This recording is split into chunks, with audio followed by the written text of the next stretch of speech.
Hey everyone, it's Billy Bross with the Simple Marketing for Smart People podcast, where I am interviewing, talking to smart people who have really studied their craft, really practiced their craft, mastered their craft, and now they are in business delivering their craft and helping people, serving clients and customers. And so we're going to talk about the craft, yeah, but what I really want to talk about is this other side of things, which is not often talked about, which is marketing what you do. We may not love it, but we all have to do it. And it's the way that we can help and serve the most people possible.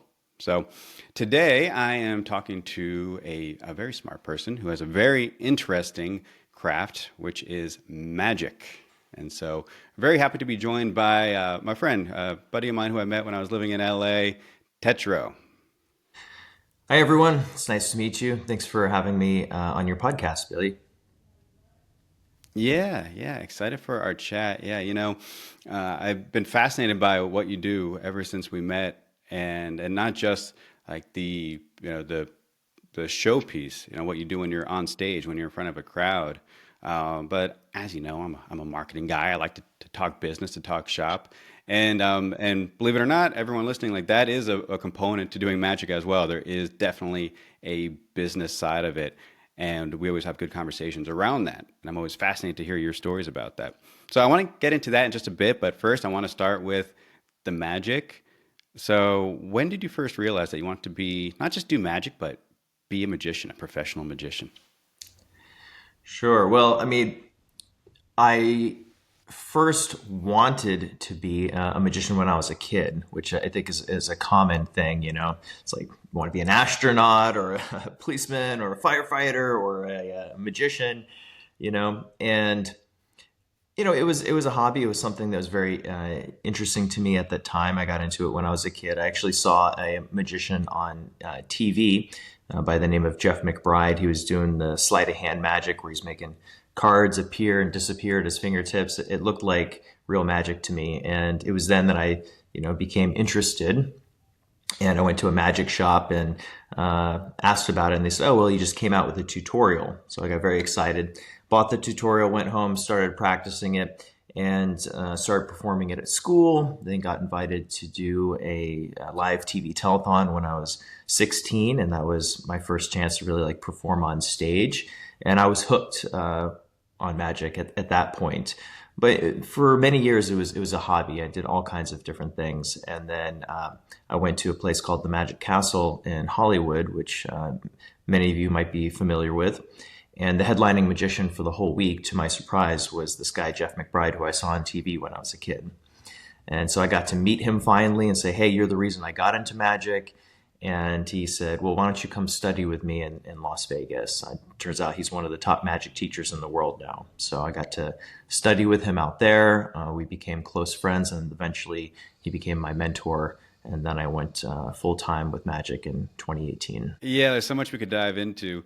And I will say, yeah, the Magic Castle is awesome. If you somehow get the opportunity to visit, I've had the pleasure, thanks to my friend Tetro here. It's a club for magicians, and it's not easy to get in. And they have the top magicians in the world, and it's a fantastic place that you can visit if you know a guy or a gal.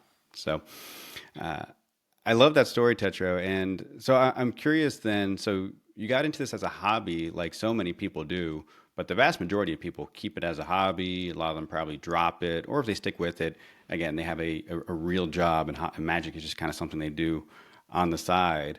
But you went for it. You found a mentor to help you.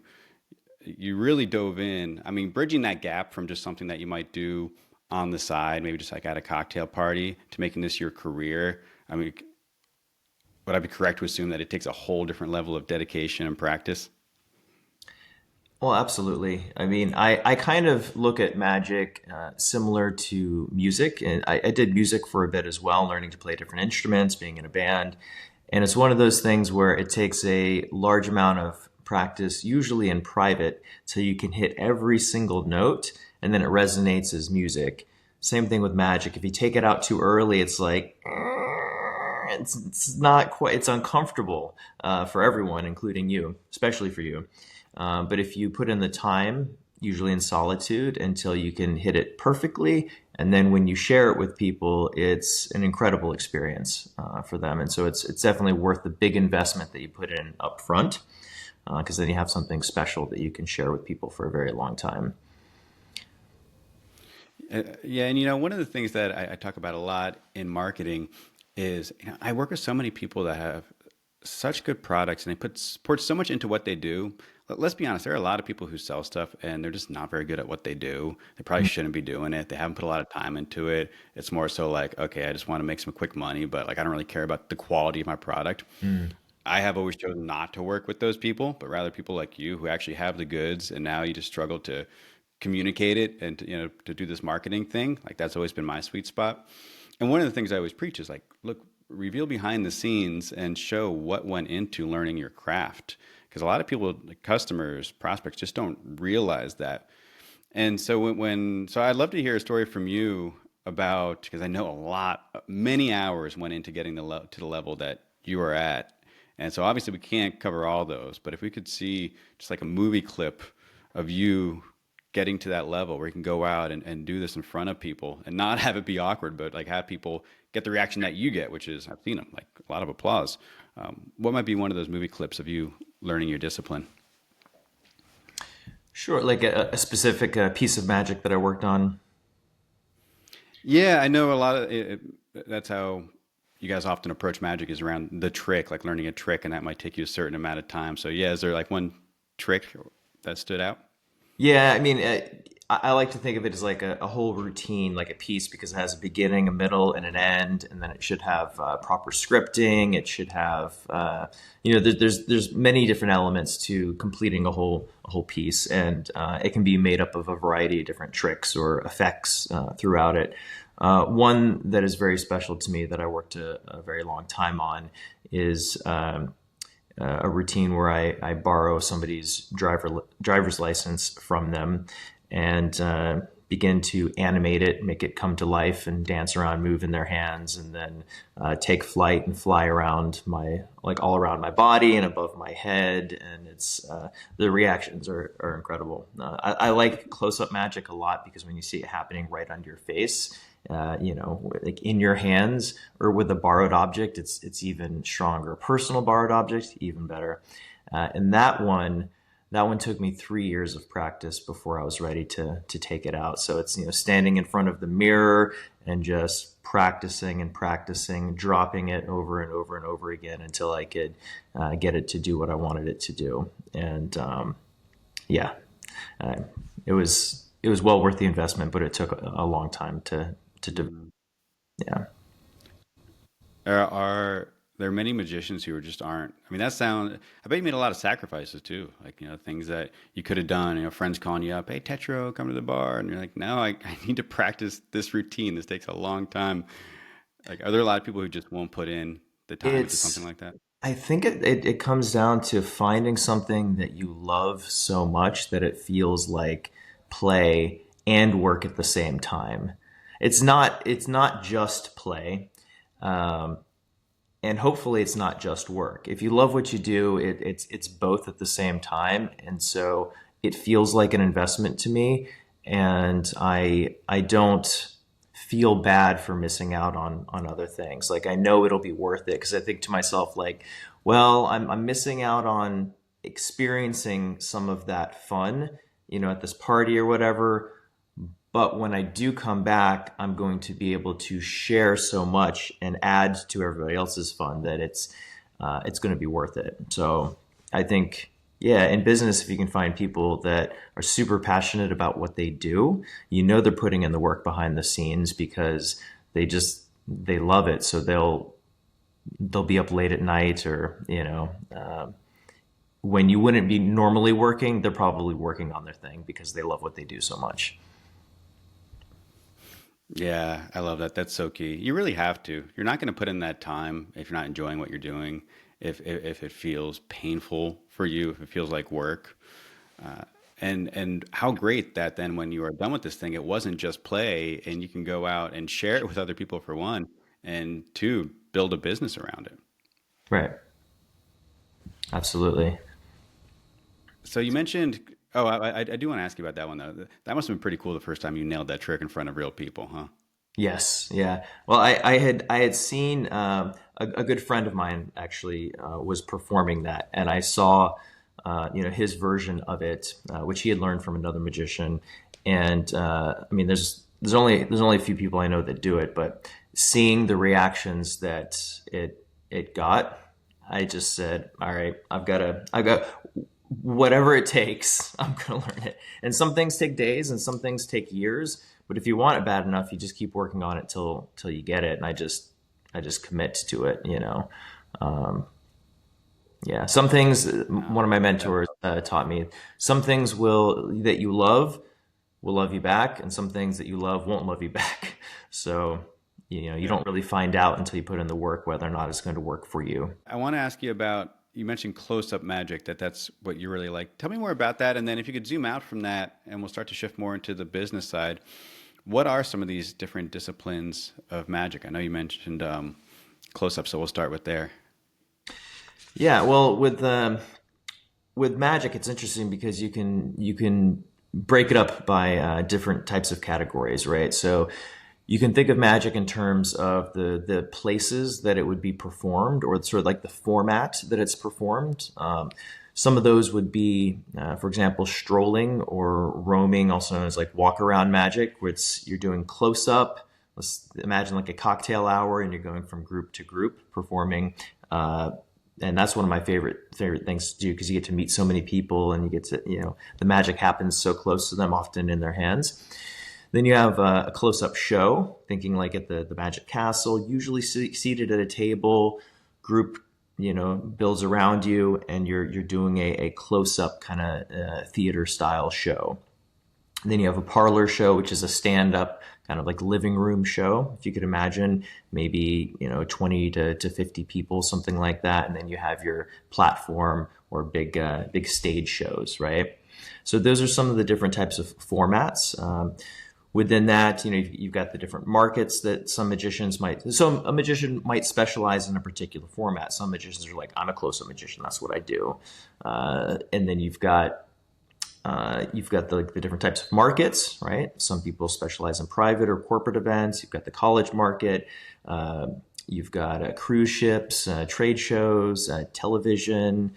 So there's a lot of different types of markets as well. And then within like the material, you can kind of think of magic being broken up into maybe like specializing like sleight of hand type of magic, the very visual dexterity based type of magic, or you think like big box illusionist, think like David Copperfield, making a helicopter appear, or someone sawing a woman in half, that old school kind of box magic that you see on stage, with like bigger props and multiple assistants, and maybe fireworks, and they can go all out. So there's really no limit to the production for the stage shows. Yeah, I mean, I could go on and on about the different types of magic, but that's kind of a high level. Yeah, you have plenty of options going into this. I wonder, how do people normally choose? Is it trying a whole bunch of different ones? And are there certain personality traits and maybe even interest or backgrounds where you learn that about a fellow magician, maybe up and coming, and you're like, oh, well, because you're like this, you're gonna be perfect, or you like this, you're gonna be perfect for this kind of magic. Yeah, I think people's innate skills or talents can certainly guide what type of magic that they do. Some people are, very good with the dexterity, and so they can learn those moves faster, and so they specialize in the sleight of hand type of magic. Some people are very cerebral, and they're really good at math, or they're really good at memory, or they have certain talents that they realize like, oh, mentalism would be a good place for me to showcase some of these talents, right? Or maybe you see a performer and you're just really inspired. This is some leader that you see within your market, be it magic or anything else, and you just like, I like how they do what they do, and you feel inspired by them, and then you start trying out some of their things and adapting it to what you do, and you find that they can be kind of like a role model or source of inspiration for you, and that can help guide you. Now, when I went, I, like a lot of magicians, specialized more in close up in the beginning because maybe you don't have the budget or the room for big props and big stage illusion type of stuff. So you start with what you have, practicing in front of your mirror in your room, and then that's where you get your comfort level, and then eventually maybe you make the jump to stage. When I went full time with magic, I said, you know what, I'm gonna do it all, and so I don't do the big stage illusions so much, especially after COVID. I kind of pivoted to do more one man show kind of stuff, magic and mentalism. But yeah, so Tell that's me, tell me more. Yeah, tell me more about that, the COVID thing, because I remember because that's when I was living in LA. We were hanging out, and it's always interesting to hear those stories and all the different because we're just now, 4 years later, still coming out of it and seeing these new either career paths or pivots that people made. So take us through what that was like for you and the magic industry. sure. Yeah, I mean, for me personally, I was only 2 years into going full time with it, so things were really just ramping up for me. I was preparing for some magic competitions, so I was training really hard with the sleight of hand. And then COVID happened, and at the same time that happened, I tore a tendon in my forearm that took 7 months to heal. I was moving something heavy, and it slipped, and I, injured myself, and I couldn't do the sleight of hand. And I'm like, oh, what do I do? And I realized, oh, the mentalism doesn't really require a lot of that, right? You can rely on your mind for a lot of things. So I started studying mentalism, especially propolis mentalism, which is very just, brain based type of stuff. And I fell in love with it. And that really got me through. And I ended up, like a lot of magicians, doing shows on video, like Zoom, Zoom calls. And I found out that the mentalism actually worked really well. Like the visual stuff works well on Zoom, but the mentalism, if you can read somebody's mind across a distance that's not even in the same room as you, boy, they freak out. So I found that it was working well on that platform and that I was really loving it. And so it was as hard as COVID was for myself and many others, it I was still able to connect with the people that I cared about and shared what I love with them through Zoom, which is incredible that these types of technologies existed. And through it, I found a deep love for mentalism, and so try to look on the bright side. I got a gift through it, and I healed completely, and so I'm better than ever now. Now you got both. So now you have the mentalism and you're combining it with this stuff. You didn't go only into mentalism, but now you're combining it with everything that you had learned up until that point. Yeah, I try to blend what I feel like are my favorite or best parts of magic with modern mentalism. So I think magic, I want it to be pretty direct, very visual, and then I want my mentalism to be very like hard hitting modern mentalism. And so combining both of those, hopefully I'm stimulating people's brains in all the different ways possible. Well, and that's what a story. And yeah, you had not just the one big obstacle, but you had personally two big obstacles with both COVID and then hurting your arm. And yeah, I mean that's what you do. You do sleight of hands. You use your arms and your hands and everything. So you didn't have the tool that you needed to do your job. But it's incredible hearing all the silver lining stories that have come out of COVID. And for you, then it gave you this constraint where, okay, you're like, I'm still going to do my profession, but I'm going to do something a little bit different, a different flavor of it. And you learned mentalism. And now it's kind of like best of both worlds. You're combining that. So like you're Superman now. You got all these different powers. And I want to tie that back to something that we talk about in the book too, in Simple Marketing for Smart People. This idea of a favorable constraint and just how useful that can be. If it's hard to do by yourself, right? Because you don't want to give yourself one. Normally, it has to come from the outside, like an injury, like you had, or like COVID. But we talk about it in the book with the old copywriters who couldn't just blast out an email or post to social media whenever they wanted. So it made them what the effect that constraint had was it made them really good with words. And that's why they wrote such good sales copy and Mm. content, and that I feel is even much better than what we see today. Because today it's too easy for us to just blast off an email to 50,000 people with the click of a button. Yeah, so for you, this gave you this new ability that you then tied into everything else that you had been doing already. And I imagine that helps. Like, have you found that that helps you your marketability having these multiple disciplines? I do. I do. You want to be careful. I remember, before I went full time with magic, I did a variety of different professions. I did jewelry design and leathersmithing. I did fire dancing fire performance for several years. Recruiting, mostly like technical recruiting, also for digital creatives, and then co-founded a tech company, which I was doing. I was doing that up until the point when I decided to switch to magic full time. And what I find is that everything is psychology, right? Like I was studying, reading business books, sales and marketing books that I was using to learn to help like make the company successful, and I'm using those skills now. I think what I learned being an entrepreneur before I went full time with Magic is helping so much with what I'm doing now. I understand sales and marketing so much more because of what I studied and the experience that I had working in tech, and ultimately learning that everything is psychology. The mentalism is psychology. Magic, when you think about it, is all psychological. Business is in a major part psychological. It's just understanding people, understanding what they want, and how to help give them what they want. And yeah, so You would be that one heck of a question copywriter, and was that. if you ever chose to deep dive, don't leave magic, but if you ever do, you'd be one heck of a copywriter. You're very kind.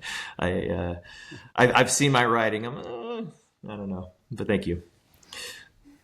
It's the thinking that matters. I'm a terrible speller, like I'm not, and then I get a lot of help from Grammarly, but it's the Yeah, thinking that matters. You're right. I was gonna say I'm a great copywriter if 30% of it can be copywriting and 70% is copy editing, you know.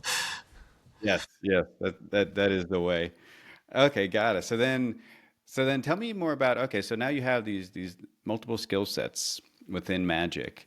Talk to me Mhm. a little bit about the business side. Like how does that process typically work? Like getting a gig and then delivering upon the gig. Kind of walk us through that. Yeah, well, the lead comes in right through a variety of different channels. For me, I do get a lot of business from referrals, so that could come in through any channel, text, social media, phone, you name it.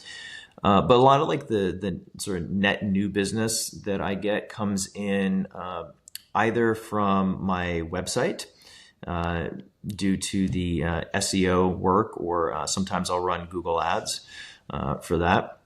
It comes in through entertainment agents that I work with that run different entertainment companies and book a variety of different performers for their clients. Uh, and Yeah, I think those are kind of like some of the main ones. There's sometimes like online booking platforms as well that book performers like magicians. Sometimes I get leads from those. So the lead comes in, and the idea is respond as quickly as possible, right? Sometimes they want Tetro, sometimes they want a magician, and so they're reaching out to a few different types of performers, and I could be one of three, five, who knows how many.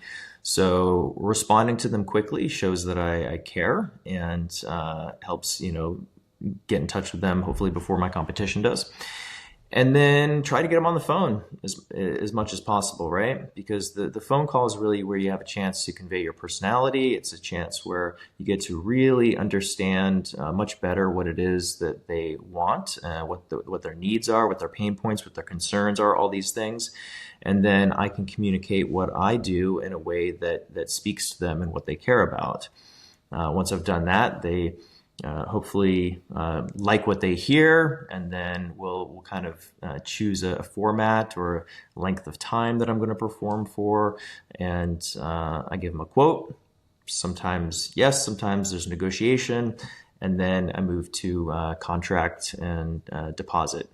So I typically take 50% up front, and then the rest when day of the event, right? And then after What that, send a thank you message to make sure that you're nurturing the relationship, which is very important, and then keep in touch with them over time with my CRM. what I love about that is it's what everybody should be doing, and it's so standard. I'm not saying like most people do it. Most people I'm don't not do perfect, that, by the way. but you I'm not wouldn't like. perfect. This is my sales process. This isn't like my sales perfection, right? Well, sure, but we all have that at least that thing that we're supposed to be doing, right? That we strive for, that we have documented, and we're like, okay, well, I did it perfectly this time. This time, okay, I missed the mark a little bit. But if someone just joined our conversation like, when you started talking about this, they would have no idea that you do magic, because what you were talking about is just it's just smart business and smart like prospecting, conversion, onboarding, delivery, follow up. And Hmm. so that's why I love that you do magic, because it's like the epitome of one of those professions. I talk about this a lot where you have what I say is like when I'm working with clients, like score the easy points in your business. And often people only see the front facing thing that we do in our business. Like if it's a graphic designer, they see this amazing website design that they did. But you also have like a lot of graphic designers that don't score the easy points. And I know I've worked with a lot who are like very talented, but they don't do the stuff you're talking about. They don't follow up. They don't do check-ins. They're tough to work with. Invoicing is a pain, right? So score the easy points and do those things right. And then the thing that like your real craft, whether it's graphic design or magic, can really live up to its full potential. Because if you don't have like those, if you don't score those easy points, then it really doesn't matter how good you are at your thing. Does that resonate with you? Yeah, absolutely. I mean, well, it might be specific in show business. I think it's general in all markets, but I like to think of show business as a word where the business is the bigger part of the word than the show, and it especially as creatives, right, or artists or people that are doing what they do and they're very passionate about it and they care about how they're showing up and like they're involved. You could be a hairstylist, or you could be anything, but that it reflects on you personally, so you care deeply about what it is that you do. So there can be an emphasis sometimes of putting all of the work into the art or all of the work into your product development, and then or your service, right? And then ignoring or just not putting that much effort into the front end side of your business, where your sales and your marketing, how your website looks, how your social media looks, all of these things.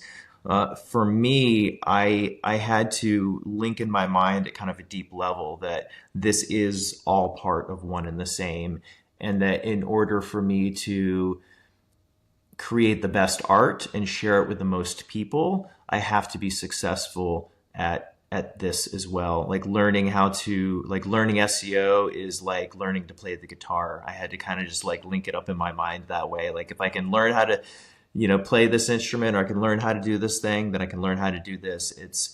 It, you know, you just have to associate in your mind and make it interesting to you in some way, because you realize that it's like if you know what influences yourself, then you can influence yourself with other things. I don't know how to describe it exactly, but you link up. It's an association game you can kind of play in your brain. So you link up what you really care about with what you want to care about. Yeah, I love that, and I know what you mean. Like, oh, they all need to work together for you to achieve your goal, and you can't. Like, look, there's a lot of stories about the resentful artist who's really good at their art, but they resent the business side of things and don't put any attention or care into the business side of things, and unfortunately, they don't get too far in doing that in that profession.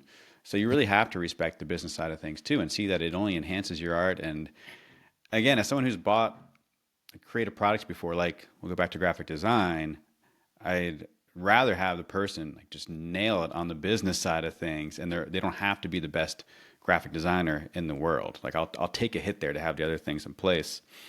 So in the book we talk about really the goal. I mean the strategy behind our marketing approach is to inform your customer and to make them a better buyer of products like yours. And Mm-hmm. I would imagine that a lot of the people who you perform for are just not experienced buyers of magic. They just don't know how to buy the product of magic. They don't know all the different options available. I'm sure there's a bunch of myths and misconceptions.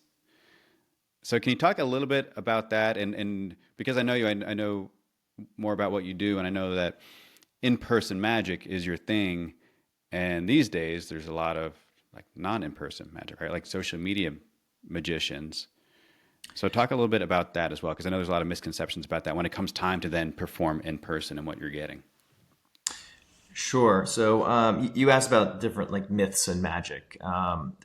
I'll mention one that's small, and then we can expand on the other one that's I think a little bit bigger. But the first one is a lot of people think that magic is maybe for kids, right? As opposed to adults. That might be a myth that some people think because it makes us feel kind of like a kid when we experience it. So we associate and think that that might be for kids. But they're magicians that specialize in doing magic for kids, and they do a great job at that. And it's just a different type of magic, right? I don't specialize in kids magic. I specialize in magic for adults. There's nothing wrong with doing magic for kids. They deserve magic just like anyone else, and it's great. But it's just a different type of material or repertoire or scripting and presentation. And so I only have so much time in the day. So, we talked about different categories of magic. There's I would say like kids magic and more adult magic. So that's kind of one myth. Another myth is that magic is magic. They don't really know the all the different categories. They don't really know what the difference is. They see, for example, maybe a guy or a girl performing magic on social media, and they think maybe it's got a lot of views, and they're like, wow, this person's doing great magic. Let's hire them for something because they see what they feel like is the social proof from that. While it's absolutely possible that a magician can be great at performing in person and also great at performing on social media, we often find that you tend to specialize in one or the other. For me, I don't get to perform a lot on social media because I'm so busy performing for people in person. And we talked about some of the material that takes 3 years before it's ready for a live audience. With social media magic, you can buy the trick of the week, practice it until you can get it looking right once from one angle with 30 takes, right? And it looks good in that video, doesn't mean that it's going to work in person. Oftentimes it's not going to work in person because you haven't invested that much time into it. So yeah, sometimes I have to educate clients to let them know that when they're hiring a magician, if they're hiring it for an in-person event, they want to make sure that the magician is great at performing for in-person events and not just on social media. What should that person? So let's say that I'm the client and I'm buying magic and I'm going through different people and I'm really making sure that I don't fall into this trap of seeing someone on social media that has 10,000 likes on this trick and thinking that that's going to translate to the company party that I'm throwing for all my employees, my 100 employees. Mm-hmm. What criteria, what questions should that magician be asking that would show me, okay, they really know what they're doing when it comes to in-person magic? Um, Sorry, could you ask that again? You're asking, Oh yeah, I kind of fumbled that. But what criteria, I'll ask you, what criteria do you consider when you go to do in-person magic? Like what are the different, the different considerations that you have, like to help you put on a good performance? yeah. So, I mean, me personally, it's a conversation that I'm having with the client. I want to make sure that I understand what type of venue we're going to be performing at, because sometimes I get clients asking me to perform video content. I've had celebrities or artists say, "Hey, we're shooting some social media, and we'd love to shoot with a magician. Would you like to come in?" In that case, maybe I'm going to perform for them and their friends, and then they're going to share that online as just a fun moment that they're having. But oftentimes it's going to be a venue like a home or a corporate office or something like that. I want to know how many people that there are going to be, because that can make a big difference. Is the safe space like set up for close up walk around, or do they have an actual performance space and a stage where we can put on a production? Do they want the spectacle of a production, or do they want the more casual, more intimate, walk around kind of magic?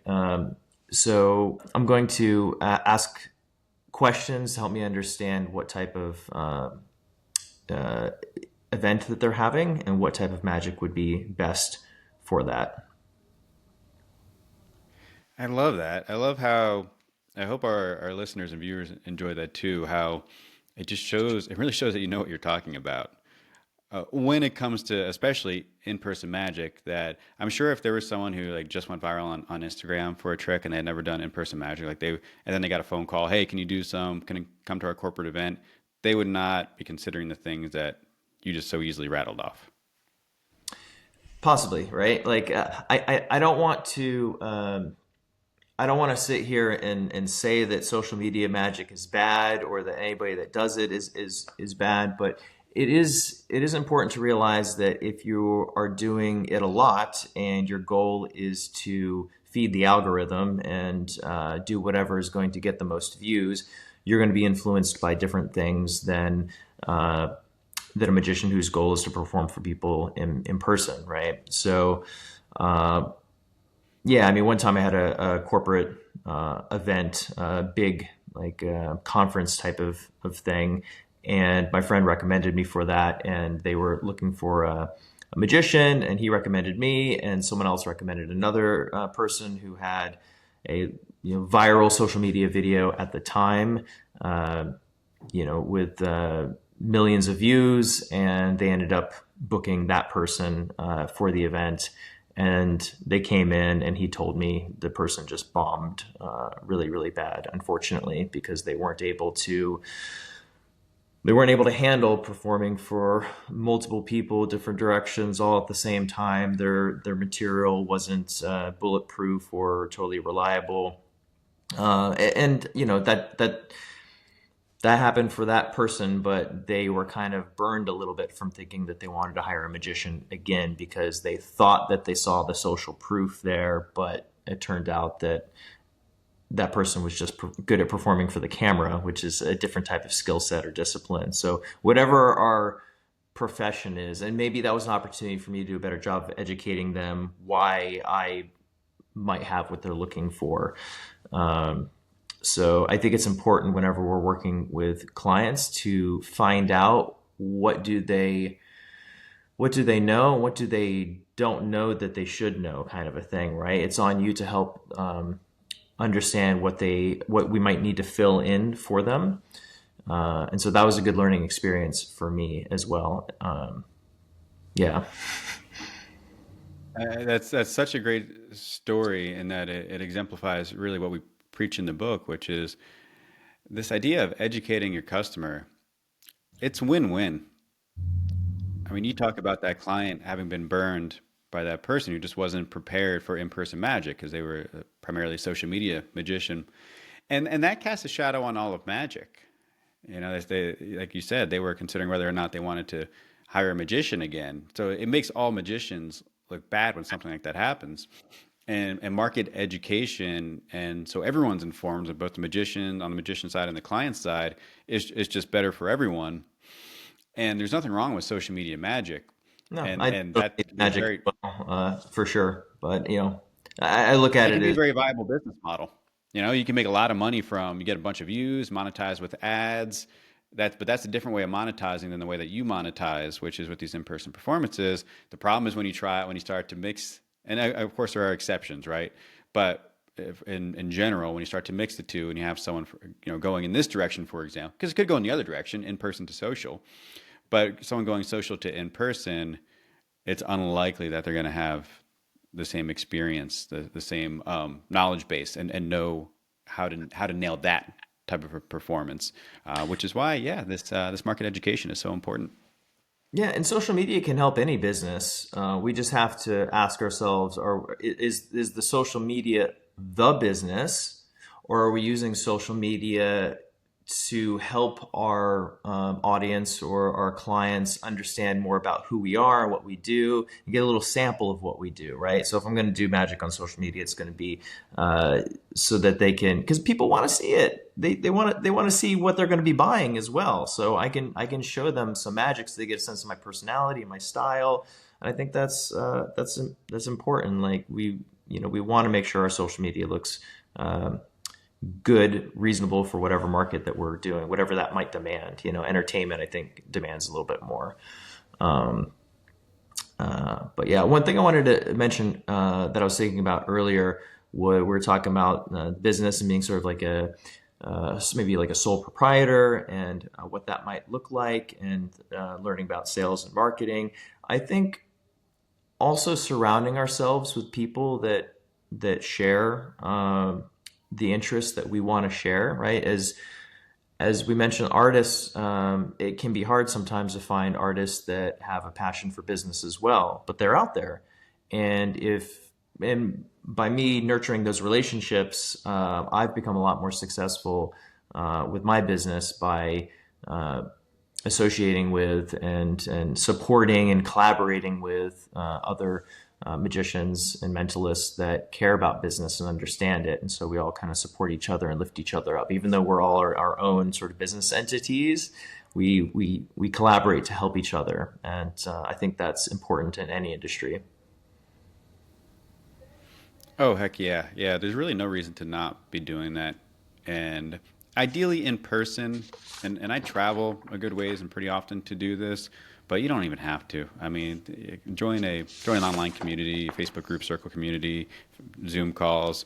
But you're right, surrounding yourself with those people, walking through the same fire that you're walking through, even if in their different way, it's going to help you all get through it. All right, Tetro, this has been an awesome conversation. I love everyone loves magic, and I of course love business, and the people listening to this podcast do as well. So applying magic in business is just like the best. So I want to ask you one final question.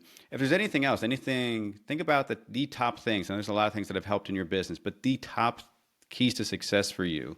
Any of those that you can share with our Mm. listeners? I'd say one thing that's really helped me a lot is surrounding myself with like-minded people. Right, as an artist, there can be it can sometimes be hard to find other people that share the passion for business. Right, some people they're just passionate about the art, and so connecting with people and making friends with people that have a passion and love for the business side as well has been really instrumental. It's allowed for a lot of collaboration and growth because we really do become the average of the people that we spend the most time with. So I try to spend time with people that, people such as yourself. It doesn't have to be magic as well. It can be people that share, have a growth mindset, right? And understand the value of business and personal growth and growth in their careers and relationships. So surround yourself with good people. They'll inspire you, they'll challenge you. That's been the biggest factor, I think, in my own personal growth is people I surround myself with. Yeah, and I love that you're saying that. I love that you're saying that too because you are an artist, and that's typically where I would say it's the worst. Where you have people who don't enjoy the business side of things, resent the business side of things. But that's like the extreme, right? But then you have this whole spectrum in between where you might not be an artist, you might just be like like a coach, and you're like, I still don't like the business side. It's got a bad rap, right? The business side, the make money side, the marketing side. I mean, that's my life, right? I deal with this all the time. It doesn't have the best reputation. So if you're only surrounded by that, which means like you're spending a lot of time on social media, because that's where you see it the worst, right? Like people hating on business people, entrepreneurs. If you're only around that, it's going to make your journey so much tougher. Be around people who don't see business as a bad thing. Like be around people who are trying to build their business and do it the way that you Tetro, me, and the readers and listeners here are doing it, which is in an honest and authentic way where you have something good and you know that you can really help people and you charge a fair price for it. So I love that as a final point and piece of advice.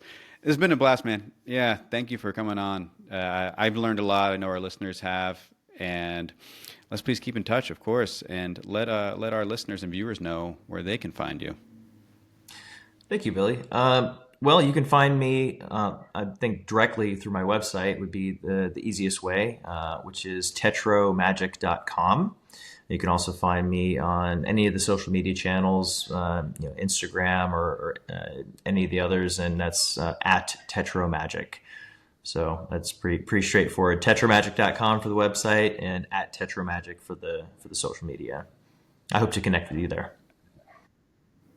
I love it. Yeah, the messaging strategist in me loves that. Nice and nice and easy message there.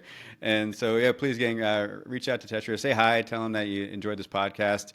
I would love to hear And from if you get an listeners. Yeah, I'd love to hear from the listeners who listen to this podcast what you thought, and if you have any questions, I'm happy to answer it for you as well. that's so valuable. I feel the same way when I do interviews. Like, please let me know what you think. So please reach out, say thanks to Tetro, connect with him, and if you get an opportunity, please see him do magic because the man is amazing. So Tetro, thank Very you very kind. much. Thanks, Billy.